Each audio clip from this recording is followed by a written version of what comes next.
Yeah, that's the thing. It's difficult when you tie things down to crypto, man. Crypto is so much in its infancy. When you're smart, you know how to protect your shit.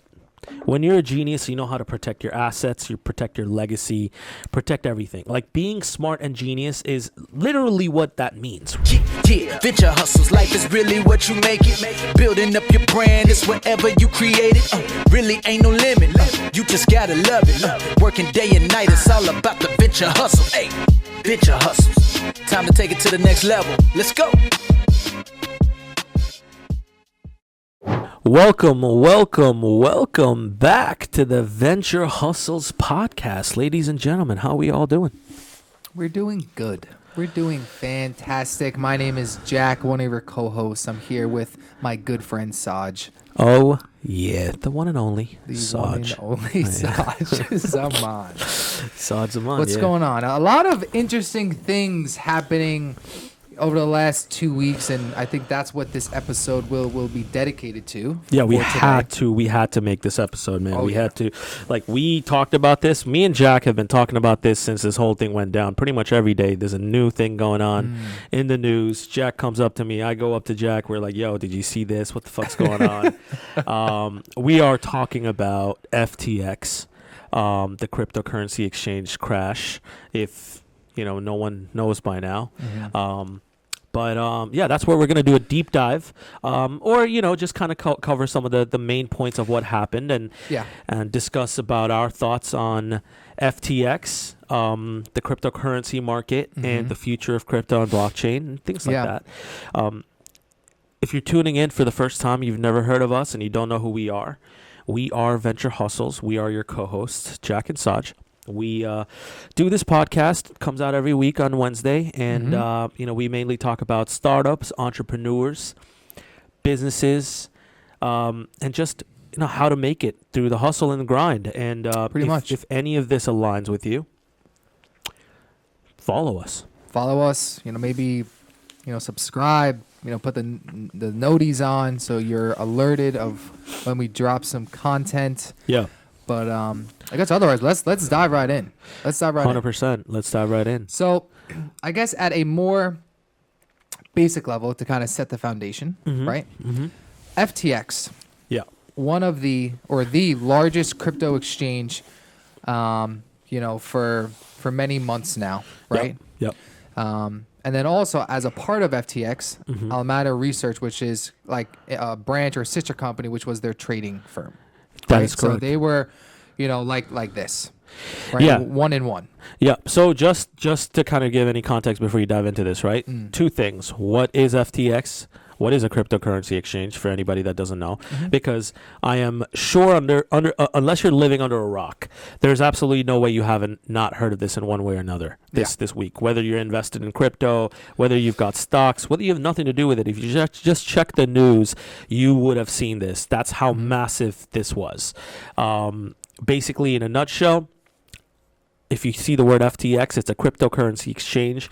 So everybody knows, at least by now, what general cryptocurrency is.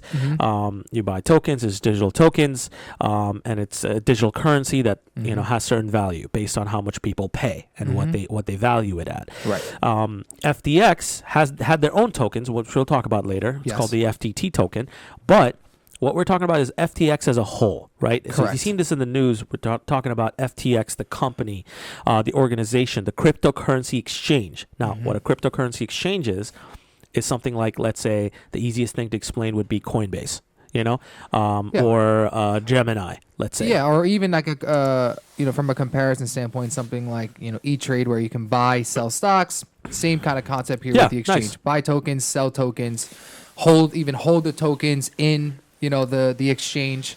So that is what the cryptocurrency exchange really is. Yeah. Right. So basically, buy your tokens, you convert your US dollars into cryptocurrency, digital assets, and you're buying these digital currencies through a platform. That's what FTX does. Correct. Just to kind of touch on that. So you wanna dive into the fundamentals? Yeah. So I think we're gonna run through the timeline of events here, and I think it's important to note is today is the 19th, Saturday.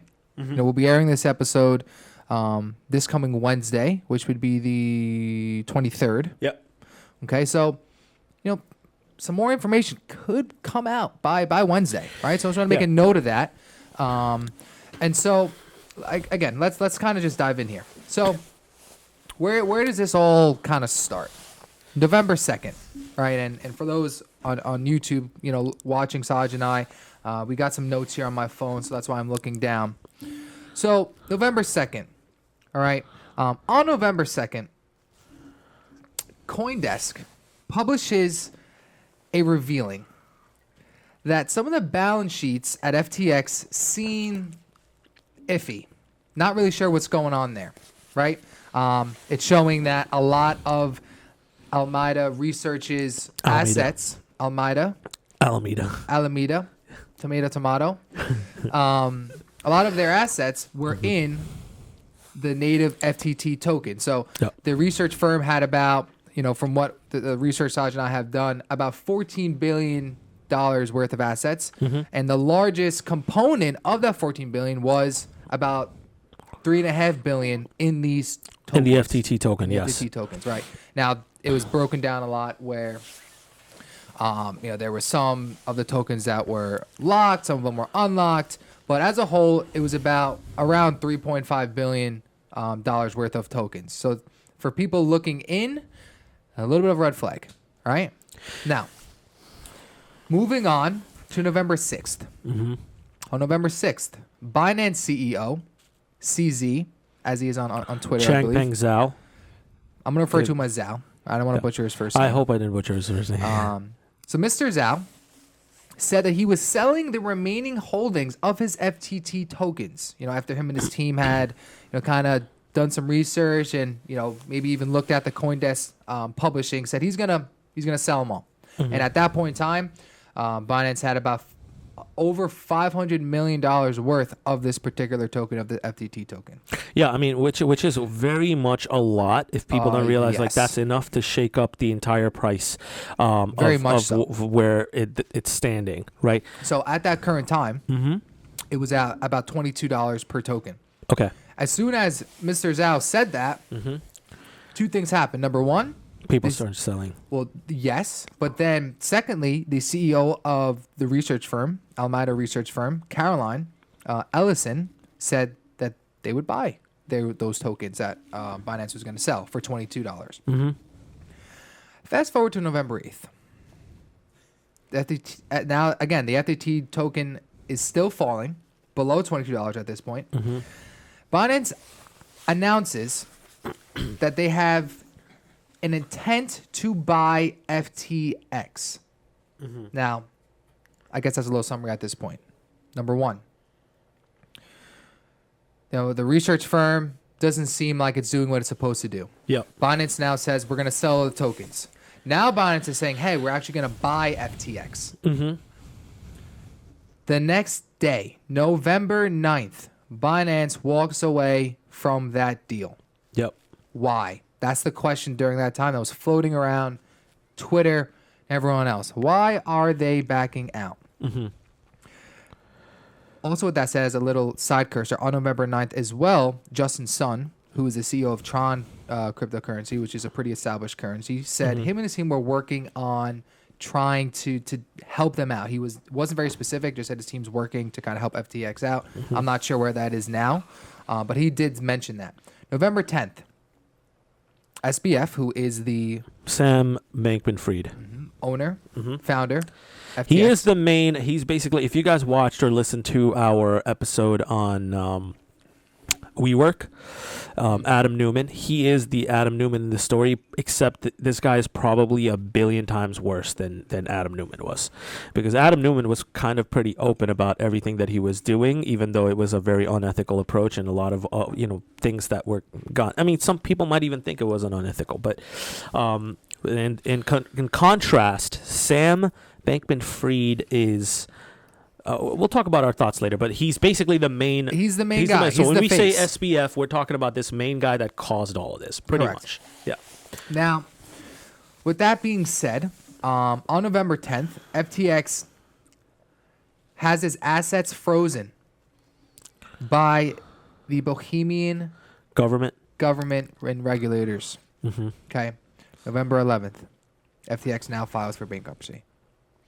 Yeah, I mean. So in a week, in a working week, the 6th to the 11th, 5 days, FTX went from the largest exchange on the market, and might I add, a trusted exchange. This exchange had people like Tom Brady investing in it. Yeah. They had so many people, guys like Kevin O'Leary investing in it, right? Dude. A very seasoned I mean, these aren't just schmucks, right? These are not just people that are in the crypto space going for a quick buck. We're talking about people that had invested tens of millions of dollars, hundreds of millions of dollars, had formed partnerships, had basically locked their future up. And when I say that, I mean the next 5, 10, 15 years up to this idea. Dude, they had an arena named after FTX. FTX sponsored the FTX arena. Yep. And their brand was everywhere. Boxing fighters, boxers, boxing fights, sports games, just all kinds of things. If you would have seen the FTX logo everywhere. We're not talking about like a shit coin here. This is not Dogecoin. This is not I mean, Luna was a stable coin, but like this is not just something that you haven't heard of, right? Like they Tron. were becoming You mentioned like Tron before. Yeah. Like Tron is, I think it's a blockchain network, pretty much. I think It's a cryptocurrency. It's like USDC. It has its own token, but I think it's a network that as well. I think they develop on Tron. But here's the thing. Like, it's nowhere near as big, like, name-wise as FTX got, to the point of, like, they were insane. I mean, FTX was getting to a place where, you know, a JP Morgan Yeah. kind of place where it's like, hey, everyone knows JP Morgan's one of the largest, you know, enterprises and banks, right? So that was on November 11th. Yep. Now, that's kind of the timeline of events, you know, as to what exactly happened.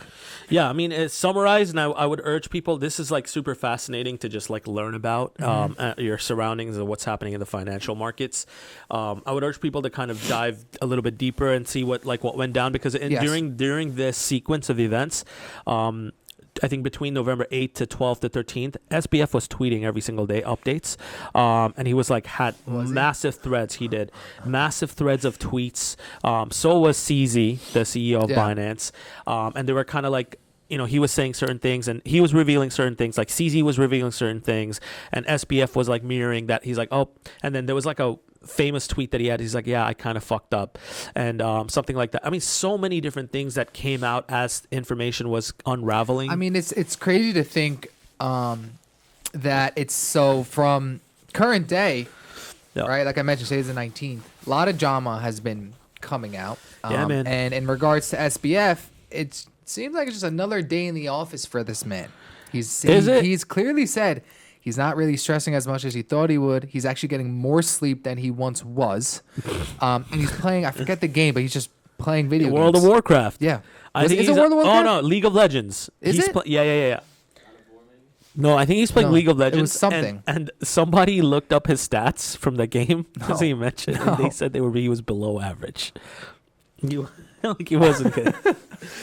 Anyway, I got some. So, are you done with your timeline pretty much? I mean, from a timeline standpoint, I got a lot of drama I want to talk about. But I do too, but I think let's give some context on sure. SBF and Alameda Research, just so we know. Yeah, go ahead. So this is a guy SBF is the Sam Bankman-Fried is the CEO of FTX. Right, he founded Alameda Research. Right, which is tied to a lot of what happened with FTX.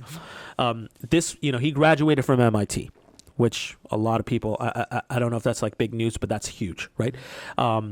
He graduated from MIT, I believe, in 2016 or 2014, and during the interim years, he worked at a large trading firm.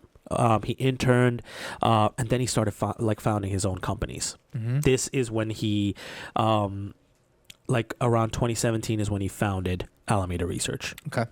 So in a nutshell, do you know BlockFi? Yeah. Okay, so I think during a lot of the crazy shit that was going down during the first wave, he offered a financial lifeline to BlockFi. Yeah. Okay, you know about what went down, and then BlockFi filed for bankruptcy. Correct. On November 15th. Yeah. So, SBF, his net worth at his peak was $26.5 billion. What is it today, Mr. Saj? You know what, man? Can I tell you something? Mm-hmm. We read all these things about net worths, right? And I always say this. Mm-hmm. It's only what you can find, and it's only what can be published and shown on your records. And his net worth was so basically at that point of the collapse of FTX, it became he tried to raise billions of dollars overnight. Yeah, you know this, right? Through phone calls. He was actually doing, I read this as well, as like while he was playing League of Legends. James, I don't know if you can look this up. I don't know if it's League of Legends or World of War, but it'd be funny to kind of see if what game that was. Yeah, look it up. Just, you can look up like what game did SBF he playing? Yeah. play. Yeah. But he was apparently he was like he had his feet up. He was making calls while he was playing League of Legends, trying to raise money. And we're gonna talk about some of these other companies, the companies that are affected by it now because they put money into it. But after he failed, is trying to get basically $9.4 billion. Didn't happen. Then FTX, like you said, mentioned they filed for bankruptcy, Chapter 11. And then SBF resigned as CEO, which in November 11th. And there's a new CEO. Do you know his name or no? I will say it was like John something. Okay. I couldn't. So the day after Have James look that one up. One of the things that we didn't talk about in the timeline of events was the day after he resigned as CEO on November 11th. About $1 to $2 billion in funds went missing. Do you remember that? Missing. Yeah. Went missing. Yep. So then his going from $26.5 billion in net worth, he went down to $16 billion and then nearly zero in 1 week. His net worth dropped 94% in a matter of 3-4 days. Yeah, but that's the thing, though. He could have wired FTX to FTT tokens, converted into USDT, and then sent it into some shell of a wallet. I mean, I guarantee you there's going to be people in the crypto space that are going to trace, because blockchain, everything's that's going to track where the funds are. But it's not all clear. A guy like find it? It's saying Apex, but Apex? No way. I'll keep looking. Yeah, look up SBF or League of Legends. It could be one of the. I don't know. I'm pretty sure it was League of Legends, or World. It was one of those like MMO type games. Yeah. I thought it was something else. It's funny because I remember reading it. It started with an A, but I know it wasn't Apex because that would be I insane. love Apex. Yeah. Interesting. Okay, so let's kind of keep going here. Yeah, I mean, at the end of the day, companies like Sequoia Capital. Investment firms, very reputed firm. BlackRock. What else? There's the biggest one, the SoftBank, which was also involved in the whole thing with WeWork. All these companies, their investments went down to zero, and they kind of tied into this whole thing. I mean, Sam was supposed to do a speaking event November 28th. Him, SBF, and the CEO of BlackRock and someone else for like finances and financial literacy, an event November 28th where you had to pay $3,200 a ticket to go and hear them speak. Do you think Sam will be speaking at that event? No. What do you think is? I guess let's dive into this, right? Yeah. Like, what do you think? It is League of Legends. Okay, there you go. Yeah. Okay. James confirmed. Thank you, James. So SPF was a big League of Legends fan, and he was playing League of Legends while raising money, while being in this house full of. I mean, he's playing League of Legends on his computer, where he's trying to raise $9.5 billion. I mean, how unreal is that? It seems like he thinks this is just, play money. The question is this, right? He's not a genius. Right, a lot of people. I've seen so many clips and dude. Here's the thing: when you're smart, you know how to protect your shit. When you're a genius, you know how to protect your assets, you protect your legacy, protect everything. Like, being smart and genius is literally what that means, right? It means that he did a lot of illegal shit in this process, which I'm sure we're gonna find. Through a lot of the other things, like things that yesterday you walked in and you said, "Yo, man, do you know he raised like $500 million?" And how much was it? You said $400 million. I read somewhere that he got investment of like $4 $430 million, and now And then he transferred $300 million out into his personal account. that's what's coming out is that he took $300 million, just went right in his pocket. Probably spent it on some League of Legends like tokens or $300 million. Okay, so all this went down in the Bahamas. Yeah. The Bahamas, they lived in a rich neighborhood, community, gated kind of community where he basically bought like a penthouse. Yep. Where 10 people that all worked in FTX in Alameda were all basically like living out of. Bunch of roommates. Yeah, I mean, And essentially, so what the went only down, 10 Jack? people. Hmm? The only 10 people that worked at FTX and Alameda Research. The only tell? Yes. Okay. Those companies were run by 10 people in regards to my understanding. So what happened in And- that penthouse, Jack? Why do you keep asking me that, You want to give Isaiah? us a little bit of sneak peek? So- Keep it PG. What went down? Here? It's the what's currently Why don't you public tell me? Why don't you tell him what you told me when you is- called me up and he said, "Yo, you, I say? you know What I what's say? been going on?" So essentially, from the readings that I've done, and all these news reports, and all of our trusted sources, it seems to be that the Sam, Caroline, the CEO of Alameda Research, and the other people, these 10 people that are living in that penthouse in the Bahamas, not only worked for FTX and the research firm, but also had very, very close relationships with each other. So close that it was intimate. So these 10 people were all kind of Like dating just each other. dating each other, making money, trading crypto, stealing money potentially. Something out of a movie, some would say. Yeah, and apparently he would pay his employees through chat messages. So he would say, let's say, "Hey Saj, here's your weekly paycheck. I'll send it to you in a WhatsApp." Saj would then give me the thumbs up, hold the message, give me the thumbs up emoji, and then I would just delete it. So the new CEO that came in, I wish we Jeez, had can his you name. look that up? Yeah, the new Look CEO up of new CEO FTX. of FTX. That He's a came pretty in. reputable guy. He is, and he came in and did an audit, and then basically published a report.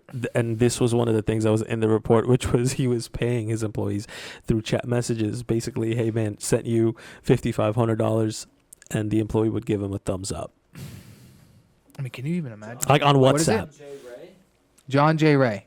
the third, yeah. Okay, so this new guy, and can you also look up? I forgot the name of the company. He used to manage like a really big like firm of some sort. Just look up John J. Ray like resume or something.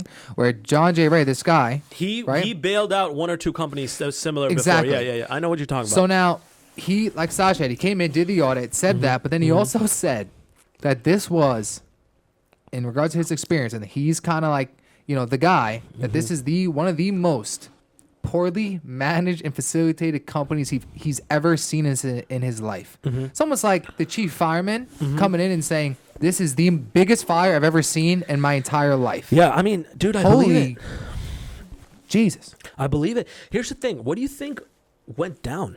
Like, what do you think went down? Because it could be a sequence of things, right? We were talking about this. He could You have it? thanks, Shapes. It could be a sequence of things, right? He could be having a billion-dollar company, a multi-billion-dollar company. In this sense, that's exactly what it was, and not know how to manage the company. It didn't seem like he had any HR, accounting, finance people on his team. It didn't seem like. I would like to know. This would be something good to kind of see and look up as well, which is, what were the roles of these 10 individuals in the company? Like, what were their titles? We're keeping it PG, right? Yeah. Yeah, we're 100% keeping it PG. Look, if you guys are interested in what me and Jack are talking about, look it up. These guys were into some funky shit. Yeah, but Yeah. I think, there's so many things going on. I mean, it's even rumored that FTX was one of the, if not the largest donation to the Democratic campaign. No, I don't think that's rumored. That's a fact. And apparently, I think he donated about $40 million to the Democratic Party. He tweeted about it too. That's like true. I mean, there's also some conspiracies that You know, Oh, all the the money. The conspiracies here. Well, I mean, this is my opinion Okay, and just things. You know, I guess as a side note, there's no factual information that I know of, but based on this, but also all the money that the U.S. has donated to Ukraine, that FTX had a good part in that as well, and then some of that money went to the Democratic, campaign. I mean, there's just a lot. just a mound of shit. Yeah, right that's now. the thing. It's difficult when you tie things down to crypto, man. Crypto is so much in its infancy, and this is just the whole Democratic Party thing. That's like pretty prominent. Like he's taken pictures with people. He's helped a lot with donating for XYZ campaigns. I mean, I saw something yesterday that's coming out. There's also conspiracy that SBF is just a fall guy. That there's another guy named Dan something, I forget his last name, who was like the actual kind of mastermind behind this. And No, Dan that is just see the that face. now that sounds a little. That sounds a little. Well, there was a too, leak. There was a call leaked between him and Sam, and the guy Dan just pretty much like explaining everything and saying there's just so much. But my point is There's this, so right? much. If you're the CEO of the company and you're the head honcho, like imagine me. Some shit went down at FFP, and let's say I did some shady shit like this, right? Who am I gonna blame? I'm gonna say, oh, it was James. He's the guy behind the scenes. You gotta take the blame for it all, even if you fucking put that blame on James and saying he played a key role. At the end of the day, I was the person that facilitated that allowed that to happen. So I don't care about these rumors. That doesn't matter simply because at the end of the day, man, he founded Alameda Research. He founded FTX. He did. Had FTT token. Pulled out billions of dollars. Literally the day after everything got announced, he Yep. knew his money was going to plummet. Pulled out $1 billion. But actually, as a circumstance, as a direct sequence of events, like caused the entire crypto market to collapse. Legitimately, I mean, Like collapse. you have companies like Gemini, Yep. BlockFi. Yep. I think there's one or two others. They're all filing for bankruptcy because they Every were all single dependent on what FTX was doing. FTX had a lot of things tied financially with these other exchanges. Yep. That's the thing about these exchanges, man. Your money isn't 100% secure, right? We're going to talk about like what to do, what not to do in this climate because I was also like the victim of something like this very recently. I told you about this, like with my Coinbase account getting hacked, all my money gotten blah, blah, and I tried to recover it. But I could tell you that for a fact, this changed the game right now. And I don't know if it's for the better or the worse. I think there's both. But yeah, I mean, what this guy single-handedly did was fucked. for sure. And I think that I think it's going to become regulation now for sure. And I was watching some of the things that Kevin O'Leary had to say. Again, he's, for those that don't know him, very seasoned investor. He's on the show Shark Tank with Mark Cuban, and he invested in FTX. And he was saying with every new industry, there's always the big a company or a large company that goes down. Because I didn't know who it was going to be. I didn't think it was going to be FTX, but it was. Dude, I need to show you something because you're talking about Kevin O'Leary. Yeah. And I'm going to put this on the microphone. Wait, finish your thought. Is it the video where he said he would partner with? It's not Kevin O'Leary. It's something that happened on a speaking event in Abu Dhabi yesterday. No. I'm going to show you right now. Hold on. I'm going to pull this up because this is like all relevant. Right here. Let me see. Are we good, James? Everything good? Okay. So I'm going to put this on this mic. I'm going to turn on the camera to you and that and listen to this. This was also like, and then I didn't even know this. This is why like things that pop up on IG Reels and TikTok sometimes are good because these are hit pieces. And when you do a little bit That's of all research, they are, really, that's all they are. You do a little bit of research and then you find out. But like, okay, check this out. Let me see. This is an economist, Nouriel Rubini. Who's that? He's an economist. He talks about money, the conditions of finance, and blah blah blah. Does a lot of research, writes reports, blah blah blah. So this is the guy, right? This is what he said. He said, "What are the 7 C's of crypto?" Right? The 7 C's of crypto: concealed, corrupt, crooks, criminals, conmen, Carnival Barkers, and finally CZ, who's just on the stage right now. I was supposed to debate him a year ago here in the UAE. At the last moment, he decided to escape. He didn't want to be on the same stage as me. Guess what? 2 years before, I debated Arthur Hayes, CEO of BitMEX, and a week later he was indicted and ended up in jail because I wrote he was a crook. At your seat, who was supposed to be here just today, Kevin Leary was a paid hack for FTX. Good reasons. I hope that CNBC is going to get rid of him. Unfortunately, this is an ecosystem that is totally corrupt. Unfortunately, it is, and I think the lesson of the last few weeks is these people should be out of here. I can't believe that CZ and Binance has a license to operate in the UAE.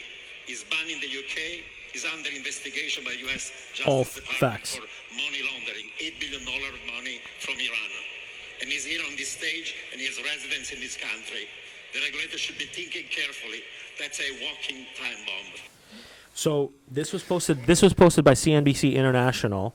He's when calling was this? out everybody. Bro, this is 2 days ago because in the middle of all of this, I didn't even know how crazy in depth like the shady shit that went down with CZ himself. Remember when I told you, man, like this wasn't just one guy. This wasn't just SBF. And this was before I found out about this. This I found out last night after. The CZ, Changpeng Zhao, CEO of Binance, the guy that basically lit the match. FTX on fire. On right? fire. He went and said, "Okay, we're gonna sell all of our FTT tokens." Prices started plummeting. Then they said, "All right, we're gonna bail out FTX." In a summary of what Jack was saying in the timeline before, and then they changed their mind after they did an audit and internal research. That guy, CEO of Binance, who was doing all of this while he was looking into FTX and screwing all of that up. There's a lot of things that is like you should kind of like see what he's involved in. A lot of places ban him.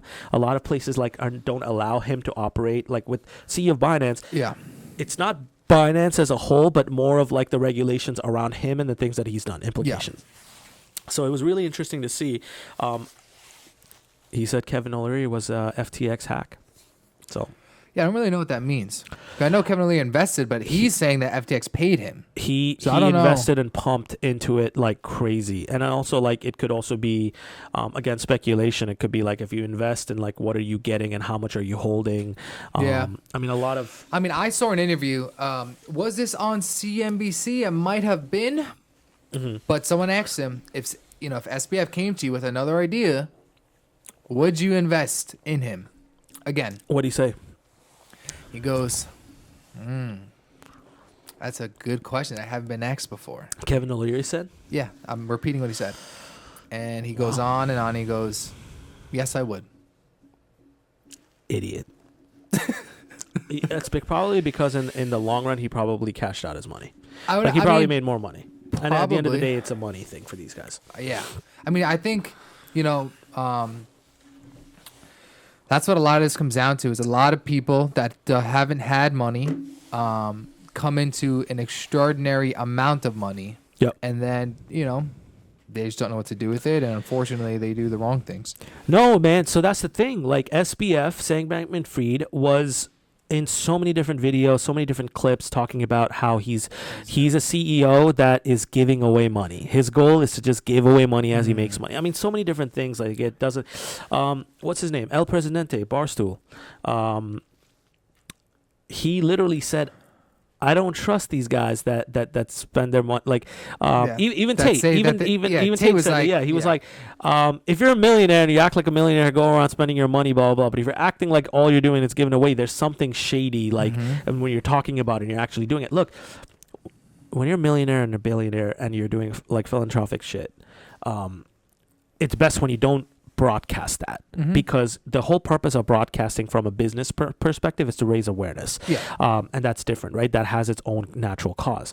But if you're broadcasting that, I'm doing this for charity, I'm going to give away 99% of my net worth. That's $30 billion right now. It's all a PR, PR thing, right? So it's like so shady. There was something about Elon Musk where SBF actually tried approaching Elon Musk and saying, hey, we can give you like $3 billion like for Twitter. Wow. And Elon he said that a bunch of red flags went off to him because he went to JP Morgan Chase or another larger bank and said, is this guy liquid? And he goes, a lot of red flags went off, and it's come out that like SBF reached out to him multiple times, and Elon left him on read and gave him like a thumbs up, like emote, like once. Really? That's it.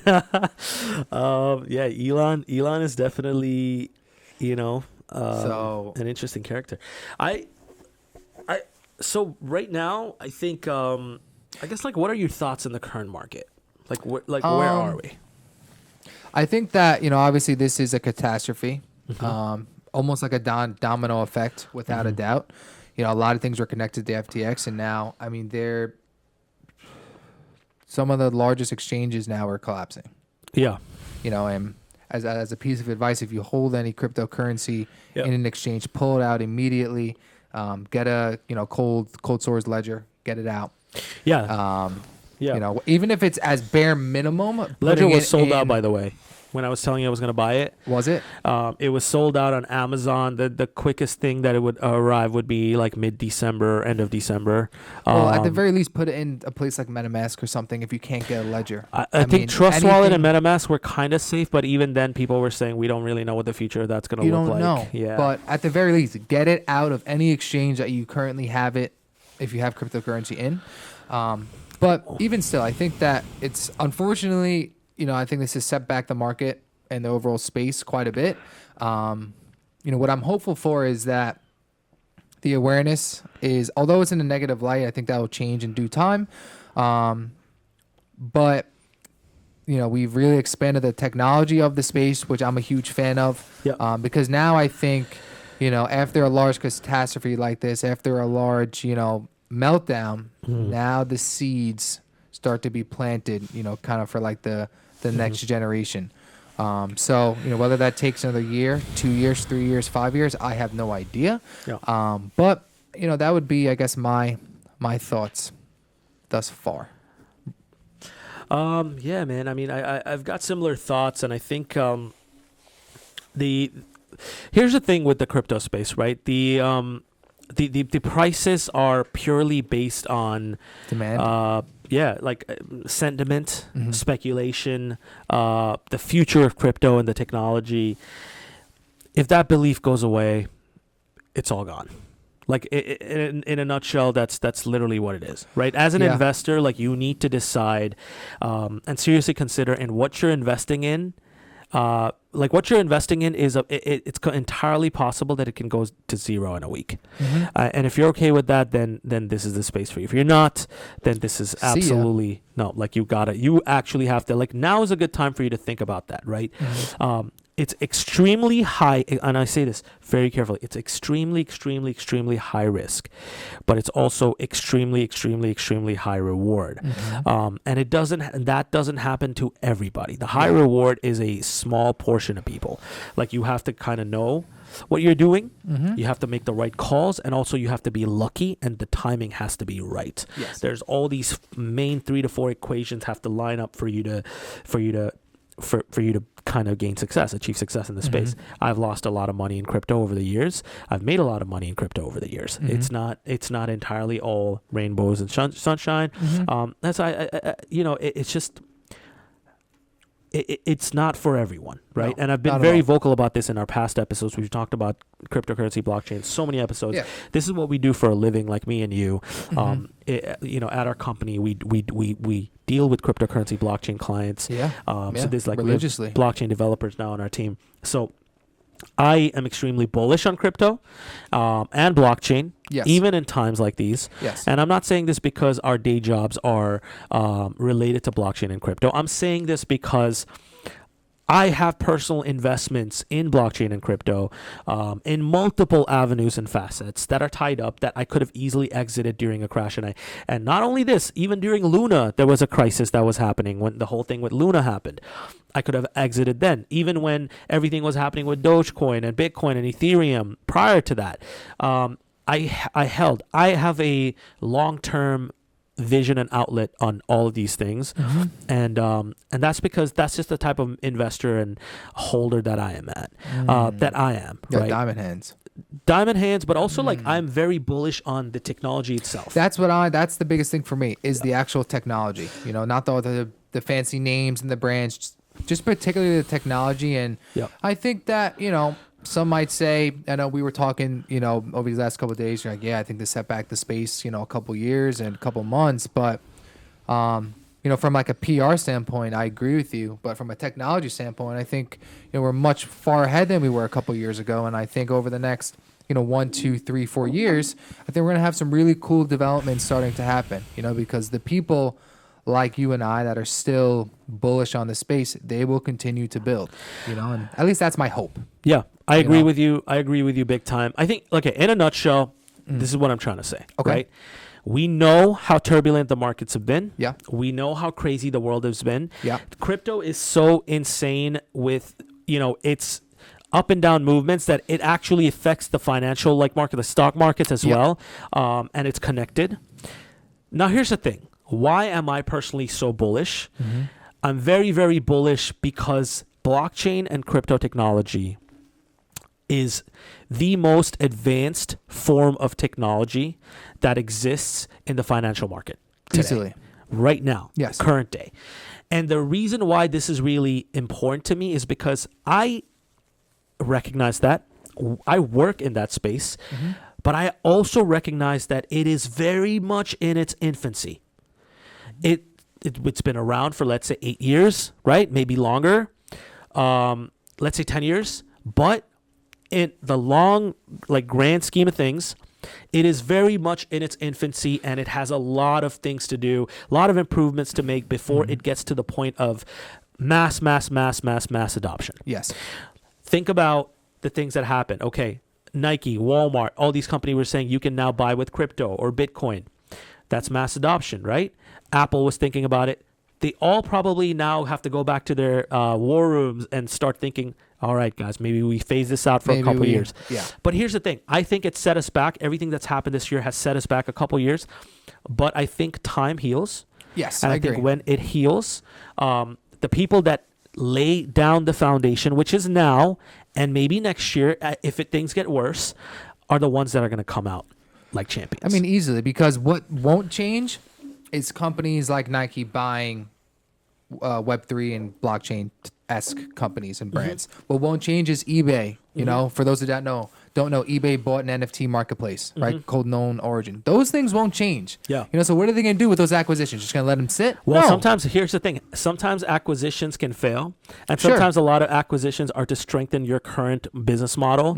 But you're right. That in regards to those things, I think that the smartest thing for them would be to evolve and adapt it for the future. Undoubtedly. Even if they don't release something right away, you know? But that's the thing, man.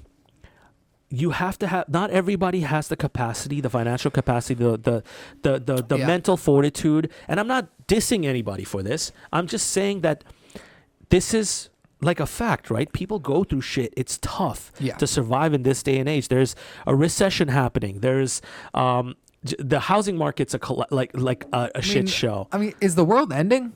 I don't know, man. Sometimes it feels like the world is ending. So I'm saying to like a lot of regular folks, right? Like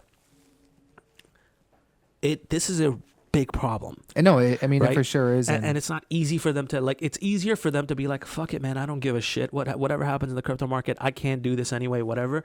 But the reality is like, it affects everything that's happening around you, whether you realize that or not. And, you know, for me and you, I'm pretty sure, like, you know, we're in the space. We're pretty bullish about it, but for our own reasons, you know? Yeah. But I agree. think that the possibilities are limitless with its tech implementation, with, that's the with what thing, the future is going to look you like, know? I'd say 5 years from now. Well, yeah, I mean, and the biggest thing I think is like user adoption, yes, but also a slight branch of that would be the ease of use, Okay. particularly for like the common, you know, person, is how easy, you know, will it be? I think, you know, blockchain tech and crypto will become bigger when we're in a place that anyone can go learn how to use it in about 5 to 10 minutes, not have to worry about things, and just kind of move on, you know, and that's, I'm I'm hoping we'll get there within the next 5 years or so. We'll see. I think that's what you just said. That like that timeline, I'd say 5 years. Yeah, like it's not abuse. A lot of people like right now the market is really hurting, and it's just something that we have to just ride out. Hopefully, I'm not opposed to regulation either, government regulation. I think there needs to be regulation so that these people don't act like it's the wild, wild west. That's literally what it is right now. It's the wild, wild west. People are just hunting down and just taking whatever, stealing shit, no consequences. Man, I'm tired of it. I frankly am very tired of it. I know a lot of people are. A lot of people lost their life savings. A lot of people lost a lot of their hope. Tom Brady apparently lost 3/4 of his net worth in FTX. Quick side note. Tom Brady, when you risk 3/4 of your net worth on something like FTX, I can't have sympathy for that. He's gonna have to play till he's 60 now. Jesus Christ. Brady, just retire, man. But I think for those listening, we hope that you had some fun on this episode and maybe learned a couple things. And I guess with that being said, any closing statements here before we wrap up this drama-filled episode about FTX and SBF? Yeah. Sam Bankman-Fried. Okay. What were you thinking? That's a question to him. Okay, got it. That's it. Okay. Yeah. On my side, I'll just echo that. Yeah. I'll echo that. Yeah. So, with that being said, again, for those watching, we appreciate you. As always, you can find us on Instagram, Apple Podcast, Spotify, essentially anywhere that one would find a podcast, audio or video. TikTok, YouTube clips. You'll find Venture Hustles, no matter where you are, day or night. We hope you are enjoying. Until next time. Yeah, venture hustles, life is really what you make it. Building up your brand is whatever you create it. Really ain't no limit. You just gotta love it. Working day and night, it's all about the venture hustle. Hey, venture hustles. Time to take it to the next level. Let's go.